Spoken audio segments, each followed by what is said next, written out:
नमस्कार, मैं रफी और आप देख रहे हैं डीएनएन इंडिया।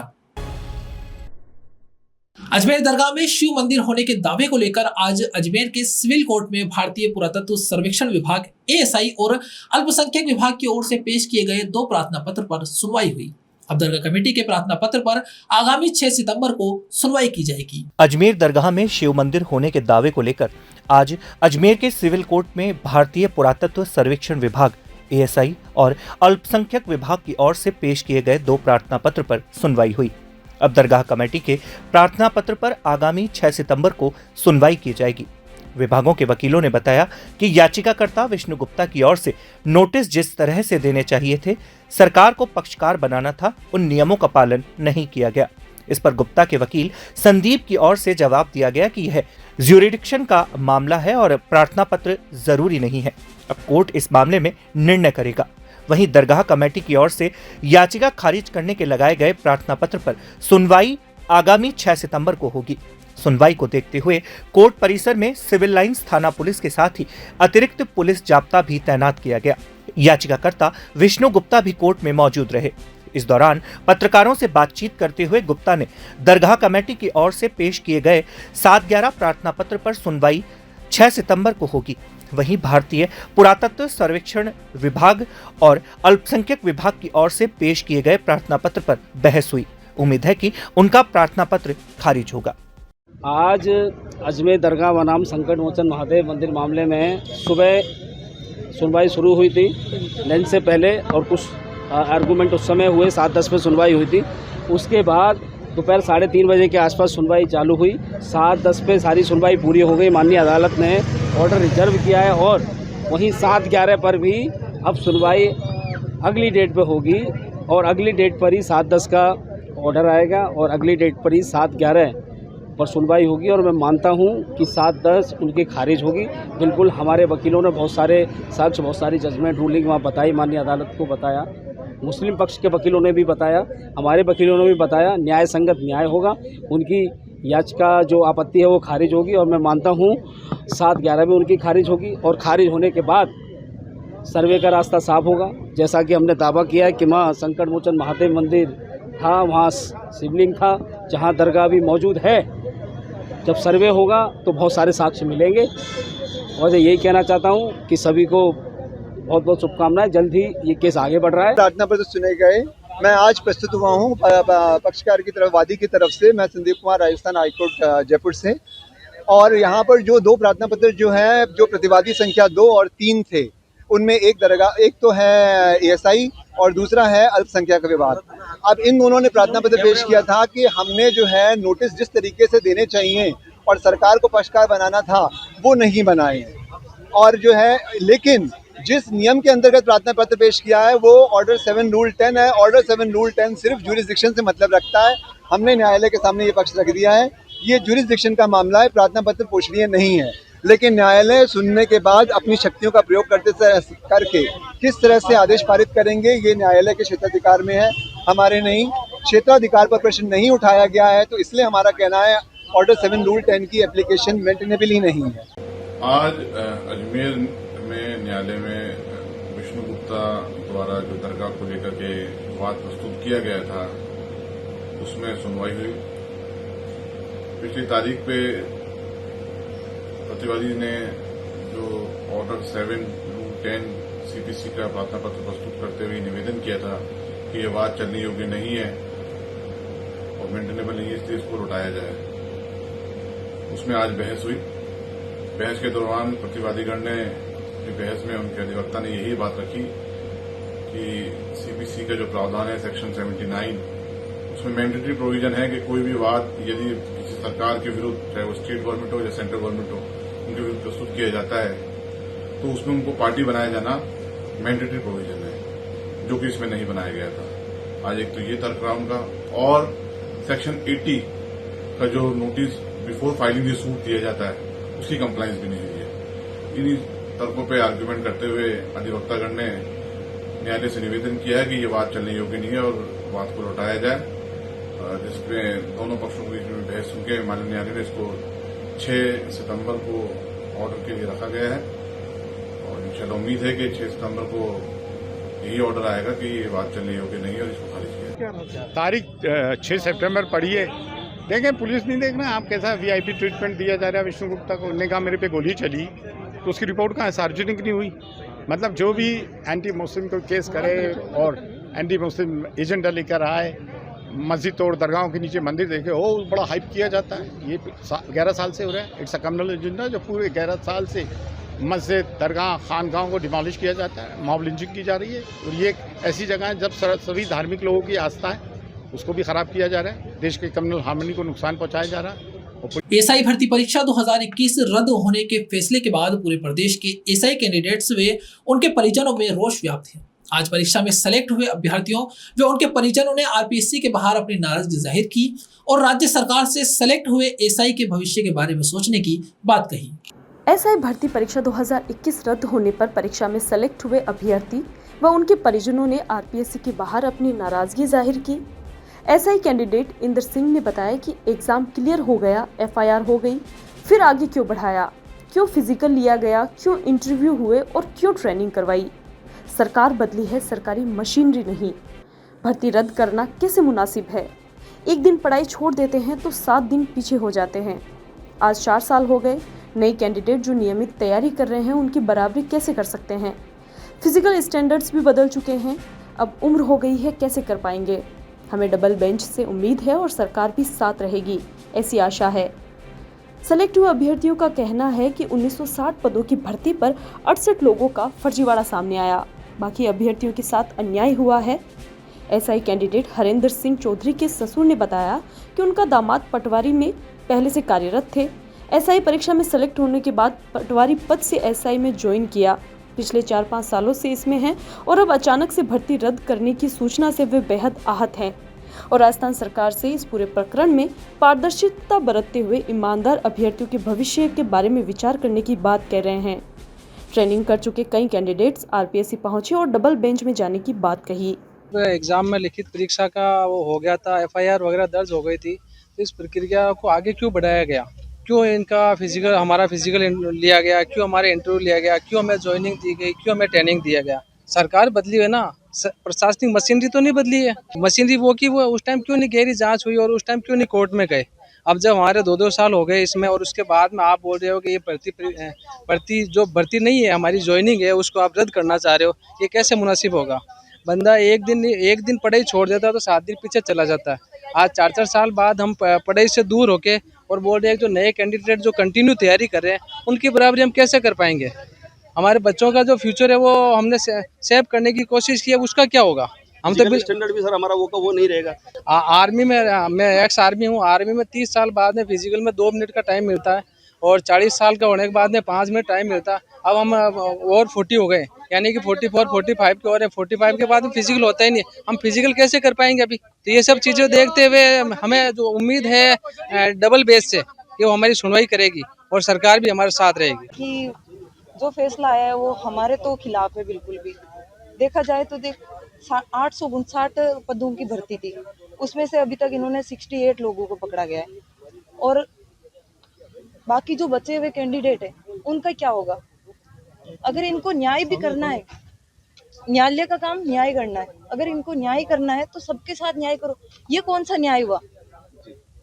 हम इस फैसले के खिलाफ है। यहाँ पर काफ़ी लोग आए हुए हैं और फिलहाल आजकल हमें पता पड़ा कि इस तरह के आदेश हो गए हैं। हमारे जमाई के साथ में ऐसा गलत व्यवहार हुआ, बल्कि पूरे लोगों के साथ में हुआ है। पर लेकिन हम तो इस बात को कहेंगे कि हमारा परिवार इनके ऊपर ही निर्भर था, बच्चों का भविष्य इनके ऊपर निर्भर था। इनका बड़ा बुरा असर पड़ेगा परिवार के ऊपर अगर ऐसा इनको नौकरी से निकाल दिया गया तो भविष्य में बड़ी दुखदाई होगी। ये जो है फिलहाल ऐसा किया गया है। 4-5 साल हो गए, ये पहले 2-3 सर्विसों को छोड़कर यहाँ पर आए हैं और उन सर्विसों को छोड़ के अब इसमें राजस्थान पुलिस में भर्ती हुए। अब यहाँ से भी निकाल दिया जाए। अब इनकी उम्र काफ़ी हो गई है, एजेड हो चुके हैं, दूसरी परीक्षा देने में असमर्थ हैं। 5-5, 6-6 साल बाद दूसरा कोई कंपटीशन दिया जाए तो कैसे दे सकते। टैक्सी ड्राइवर को जयपुर से दरगाह ज़ियारत के लिए सवारी लाना भारी पड़ गया। टैक्सी ड्राइवर जैसे ही सवारी का सामान उतारने के लिए निकला, कुछ ही देर में अज्ञात आदमी आया और कार में रखे मोबाइल पे 5,500 रुपए की नकदी लेकर फरार हो गया। वारदात दिल्ली गेट के पास हुई और आरोपी युवक मौके से फरार हो गया। पीड़ित ड्राइवर ने गंज थाने में शिकायत दर्ज कराई है। टैक्सी ड्राइवर को जयपुर से दरगाह जियारत के लिए सवारी लाना भारी पड़ गया। टैक्सी ड्राइवर जैसे ही सवारी का सामान उतारने के लिए निकला, कुछ ही देर में अज्ञात आदमी आया और कार में रखे मोबाइल व 5,500 रुपए की नकदी चोरी करके फरार हो गया। वारदात अजमेर दिल्ली गेट के पास हुई और आरोपी युवक मौके से फरार हो गया। पीड़ित ड्राइवर ने गंज थाने में इसकी शिकायत दी है। पुलिस पूरे मामले की जांच में जुटी हुई है। वैशाली नगर निवासी राजेश ने बताया कि वह अपनी टैक्सी कार से सवारी लेकर अजमेर आया और दिल्ली गेट पर सवारी उतार रहा था। इस दौरान कार के आगे के शीशे खुले हुए थे और कार में रखे गए 5,500 रुपए नगद व 15,000 रुपए का मोबाइल एक युवक लेकर भाग गया। राजेश ने बताया कि यह पतला सा एक युवक था और उसकी दाढ़ी थी। पीड़ित ने कोतवाली पुलिस थाने में मुकदमा दर्ज करवाया है। पुलिस ने पीड़ित की शिकायत मिलने के बाद आरोपी युवक की तलाश शुरू कर दी है। जयपुर से लाया था सर, मैं दिल्ली गेट सवारी मैंने उतारी है। उतारने के बाद जैसे मैं लगेज उतार रहा, मेरा मोबाइल और पैसे आगे पड़ा थे डेक बस पे। कोई बंदा आया और चुपचाप से लेकर निकल गया। कौन सी गाड़ी थी? आरटी का टैक्सी नंबर, टैक्सी गाड़ी। तो कहाँ पर चोरी हुआ है? सर ये दिल्ली गेट से भंवरा के बीच में हुआ। कैसे हुआ?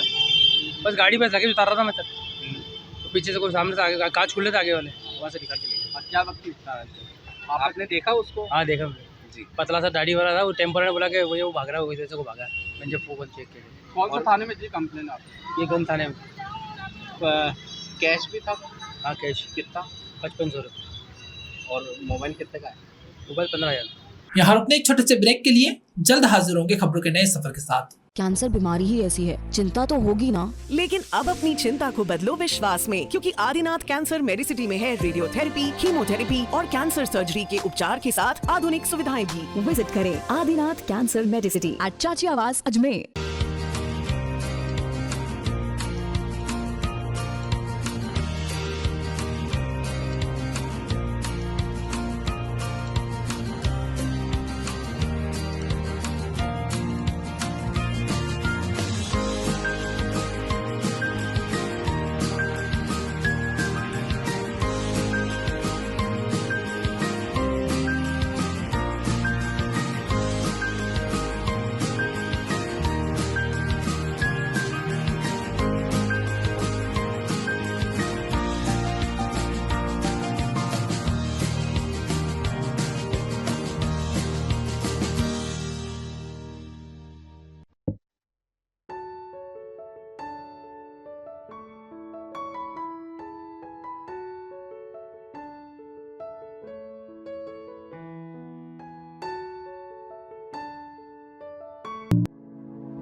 मंदिरों की नगरी पुष्कर में अरावली पर्वत श्रृंखला पर स्थित सुहागन दात्री सावित्री माता मंदिर में जगत पिता ब्रह्मा जी की पहली पत्नी सावित्री माता का तलहटी में सालाना मेले का आयोजन 31 अगस्त को होगा।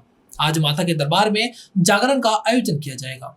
मंदिरों की नगरी पुष्कर में अरावली पर्वत श्रृंखला पर स्थित सुहागदात्री सावित्री माता मंदिर में जगत पिता ब्रह्मा जी की पहली पत्नी सावित्री माता का तलहटी में सालाना मेले का आयोजन 31 अगस्त को होगा, जिसके लिए प्रशासन व सामाजिक संस्थानों की ओर से तैयारियां पूर्ण कर ली गई है। आज माता के दरबार में जागरण का कार्यक्रम आयोजित होगा, जिसमें दूर दराज से श्रद्धालु माता के दर्शन करने पहुंच रहे हैं। मां सावित्री सेवा समिति की ओर से भक्तों के लिए जलपान की निःशुल्क व्यवस्थाएं की गई है। गौरतलब है कि हर साल माता सावित्री का मेला भाद्रपद शुक्ल पक्ष अष्टमी को सालाना मेले का आयोजन होता है। मेले के आयोजन के पूर्व रात्रि को मंदिर परिसर में जागरण का आयोजन होता है, जिसमें सैकड़ों की संख्या में श्रद्धालु माता के दर्शन कर भजनों का रसपान करते हैं। साथ ही माता जी के अलग अलग स्वरूपों में श्रृंगार कर विशेष झांकियां भी सजाई जाती है, जो आकर्षण का मुख्य केंद्र रहती है। इसी के तहत आज रात्रि को जागरण का आयोजन होगा और माता का श्रृंगार कर विशेष झांकियां सजाई जाएगी। ब्रह्म मुहूर्त में माता की आरती की जाएगी। महिलाएं अल सुबह से माता के दर्शन के लिए आ रही है। समाज की और सभी सर्व समाज की और महिलाएं जो है वो यहाँ सावित्री माता के दर्शन के लिए आती हैं। 7 जन्म तक सुहाग की उसी की कामना करती है, इसलिए आती है। और सावित्री सेवा समिति की तरफ से जो व्यवस्थाएं हर साल की भांति इस बार भी जैसे की गई है, इसमें फलाहार है, नींबू पानी है, पानी बोतल है, भोजन की व्यवस्था है, ठहरने की व्यवस्था है जयमल कोर्ट में। ये सारी जो है वो निःशुल्क समिति की तरफ से की जाती है। क्या महत्व है माता जी का, जो आप महत्व? माता जी का ऐसा मानते हैं कि जो माता जी के यहाँ 7 बार फेरी लगाते हैं या आते हैं ना, उनको लंबे मतलब सुहाग की लंबी उम्र के लिए कामना की जाती है। और एक ही मतलब जो सुहाग जो उनका पति है वो महिलाएं मानती है कि 7 जन्म तक यही पति मिले, इसलिए माता जी के यहाँ दर्शन के लिए आती है। ये सावित्री माता और ब्रह्मा जी का जोड़ा था। और सावित्री माता और ब्रह्मा जी के बीच में मतभेद होने के कारण सावित्री माता रूष के ऊपर पहाड़ी के तलेटी पे ऊपर जाके बैठी है। ब्रह्मा जी से मतभेद हो गया था, तो सावित्री माता ऊपर ही है। तो अपनी सुहाग के लिए इन माताएं बहनें राजस्थान लेवल की यहाँ औरतें आती है। छठ से शुरू होता है, सप्तमी के आज रात्रि जागरण होता है। कल अष्टमी का माता का मेला भरेगा। और यहाँ पे हम लोग यहाँ पे कार्यकर्ता हैं। यहाँ पे हमारी कमेटी बनी हुई सावित्री सेवा समिति, हमारी युवा टीम, आसपास के मौजूद हमारे समाज के गणमान्य नागरिक बढ़ चढ़ के हिस्सा लेते हैं। माताओं बहनों के लिए नींबू पानी, जलपान की व्यवस्था करते हैं हम यहाँ पे। इसके अलावा हमारे जयमल कोर्ट के अंदर भोजन की व्यवस्था पर्याप्त मात्रा में रहती है। प्रशासन का यहाँ सहयोग है, यहाँ सुचारू रूप से सारी व्यवस्था। संभाग के सबसे बड़े जवाहरलाल नेहरू अस्पताल के न्यूरोलॉजी वार्ड के पास आपातकालीन बिल्डिंग की दीवार का हिस्सा भरभरा कर अचानक गिर गया। गनीमत रही उस दौरान कोई लेबर बिल्डिंग के नीचे काम नहीं कर रहा था, अन्यथा कोई जनहानि हो सकती थी। स्थिति को देखते हुए अस्पताल प्रशासन द्वारा मौके पर पहुंचकर मौका मुआयना किया गया। संभाग के सबसे बड़े जवाहरलाल नेहरू अस्पताल के न्यूरोलॉजी वार्ड के पास आपातकालीन बिल्डिंग की दीवार का हिस्सा भरभराकर अचानक गिर गया। गनीमत रही कि उस दौरान कोई लेबर बिल्डिंग के नीचे काम नहीं कर रहा था, अन्यथा कोई जनहानि भी हो सकती थी। स्थिति को देखते हुए अस्पताल प्रशासन मौके पर पहुंचा और मौका मुआयना किया। लोगों का कहना है कि संभाग के सबसे बड़े जवाहरलाल नेहरू अस्पताल, जहां लोग दूर दराज से लाखों की संख्या में इलाज करवाने के लिए आते हैं, अस्पताल की ऐसी स्थिति दुर्घटनाओं को न्योता दे रही है। अस्पताल प्रशासन को इस ओर ध्यान देना चाहिए और कोई ठोस कदम उठाकर व्यवस्थाएं सुनिश्चित करनी चाहिए। वहीं दूसरी ओर अस्पताल के न्यूरोलॉजी वार्ड के पास आपातकालीन बिल्डिंग की दीवार बारिश की वजह से जर्जर स्थिति में दिखाई पड़ रही है। बिल्डिंग के प्लास्टर गिर रहे हैं और उनमें लगे सरिये साफ झलक रहे हैं।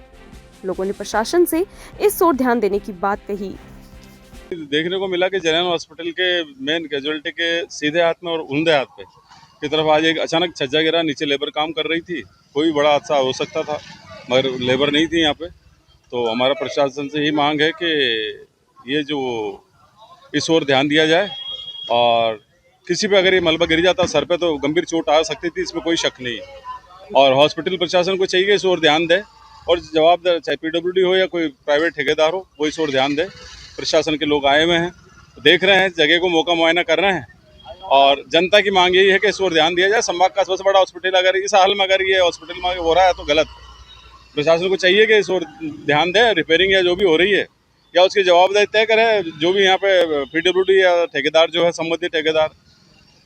गाड़ियाँ भी खड़ी थी और यहाँ गाड़ियाँ खड़ी थी स्टाफ का कोई भी व्यक्ति अगर घायल होता तो फिर क्या होता।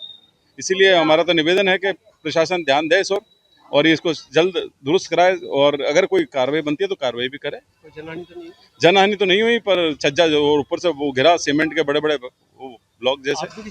खबरों के सफर में अभी सिर्फ इतना ही, फिर हाजिर होंगे खबरों के नए सफर के साथ। तब तक के लिए दीजिए इजाजत, नमस्कार।